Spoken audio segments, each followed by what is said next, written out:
Good morning student, I hope आप लोग अच्छे होंगे। This is class 8 subject SST lesson 3 of history. Lesson name is life in the rural areas. इस बारे में हम लोग पढ़े कल, थोड़ा सा इस बारे में हम आप लोगों को बताए थे, डिस्कशन हुआ था कि रूरल एरियाज में लाइफ कैसी थी। जब हम बिफोर द कॉलोनियल रूल की बात करते हैं, कॉलोनियल रूल से पहले की जो रूरल एरियाज की लाइफ को हम देखते हैं, तो भारत क्या था, फार्मर्स जो थे भारत के या इंडिया के जो फार्मर्स या कल्टिवेटर्स थे वो सेल्फ सफिशिएंट थे, आत्मनिर्भर थे, उनको कोई प्रॉब्लम नहीं थी। लेकिन जैसे ही कॉलोनियल रूल इस्टेब्लिश हुआ, आप लोग जैसा कि जानते हैं, प्रीवियस सेशन में हमने आपको बताया कि 1757 बैटल ऑफ प्लासी और उसके बाद एक और बैटल लड़ा गया था 1764 बैटल ऑफ बक्सर। इन दो युद्धों के बाद ब्रिटिश ईस्ट इंडिया कंपनी ने बंगाल, उड़ीसा, बिहार में एक तरह से दीवानी या एक तरह से उनका कब्जा हो गया था।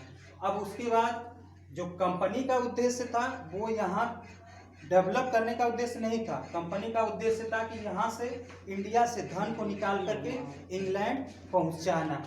इसलिए जो उस समय का जो मेन ऑक्यूपेशन था वो था एग्रीकल्चर, और एग्रीकल्चर पर पूरी इकोनॉमी डिपेंड थी।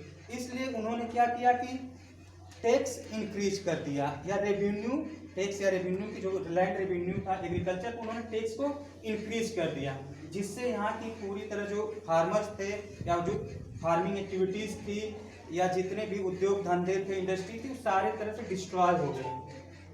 ठीक, तो उन्होंने लैंड रेवेन्यू सिस्टम के बारे में हम लोग टुडे डिस्कस करेंगे। Today we will discuss about the land revenue system.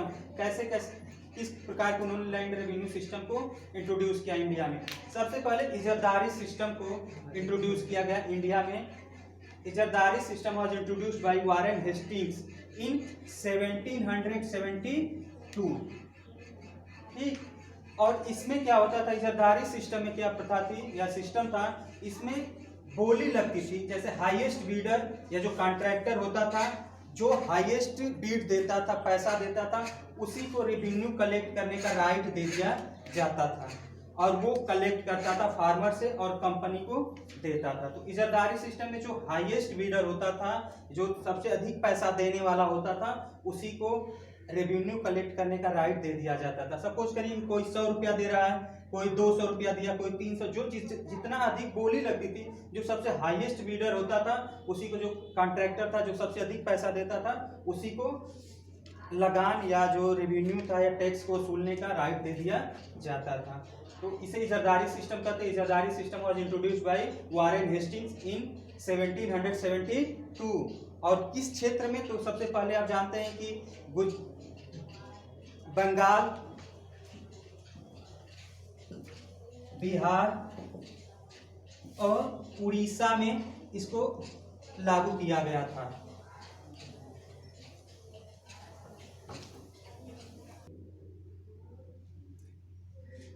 Second land revenue system था वो परमानेंट सेटलमेंट। इसको हिंदी में अस्थायी बंदोबस्त कहते हैं हम लोग। The permanent settlement. जब इजरदारी सिस्टम फेल हो गया तो उसके बाद लॉर्ड कॉर्नवालिस ने, जब इजरदारी सिस्टम फेल हो गया तो उसके बाद लॉर्ड कॉर्नवालिस ने परमानेंट सेटलमेंट को इंट्रोड्यूस किया। The permanent settlement system was introduced by Lord Cornwallis in 1793। और किस एरिया में इसको इंट्रोड्यूस किया गया, तो बंगाल, बिहार और उड़ीसा, इन्हीं 3 राज्यों में इसको इंट्रोड्यूस किया गया था। इसमें क्या हुआ कि जो रेवेन्यू कलेक्ट करने का राइट लैंडलॉर्ड्स को दे दिया गया। लैंडलॉर्ड्स मींस जमींदार, जमींदारों को रेवेन्यू कलेक्ट करने का राइट दे दिया गया, जिससे क्या होता था कि लैंडलॉर्ड्स फार्मर से, किसानों से क्या करते थे, जो फिक्स होता था, जो टैक्स या रेवेन्यू जो फिक्स है उसको वसूलते थे और कंपनी को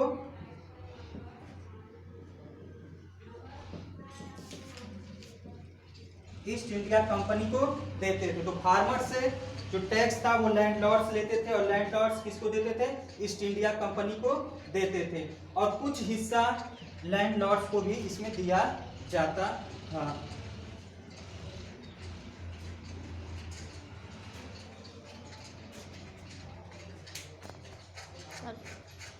और लैंड रेवेन्यू सिस्टम जो था the ryotwari system.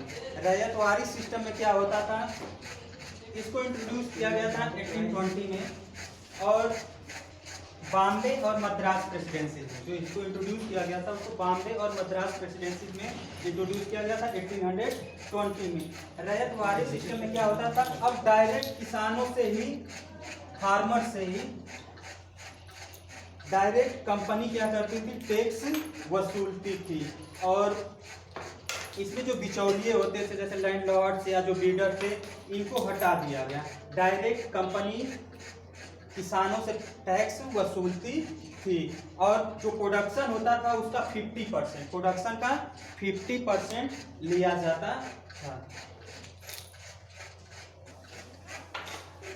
Next land revenue system है द मालवारी सिस्टम।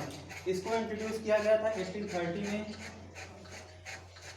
और किस पार्ट में किया गया था ये, western Uttar Pradesh, parts of Madhya Pradesh and Punjab, इन जगहों पर द मालवारी सिस्टम को इंट्रोड्यूस किया गया था या इम्प्लीमेंट किया गया था। इसमें क्या होता था कि जो लैंड होता था, land was owned by a group of people. जो लैंड को ओन किया जाता था वो गांव के लोगों का एक समूह होता था, वो लैंड को ओन करता था। मालिकाना हक एक गांव के कुछ लोगों को दे दिया जाता था जिन्हें कहा जाता था महल। और जो रेवेन्यू कलेक्ट किया जो करता था वो विलेज का हेड होता था, गांव का जो प्रमुख होता था, विलेज ऑफ हेड और तालुकदार, इन दोनों लोगों में से कोई एक रेवेन्यू कलेक्ट करता था, और डायरेक्ट उसके बाद रेवेन्यू कलेक्ट करने के बाद ब्रिटिश ईस्ट इंडिया कंपनी के पास पहुंचाता था।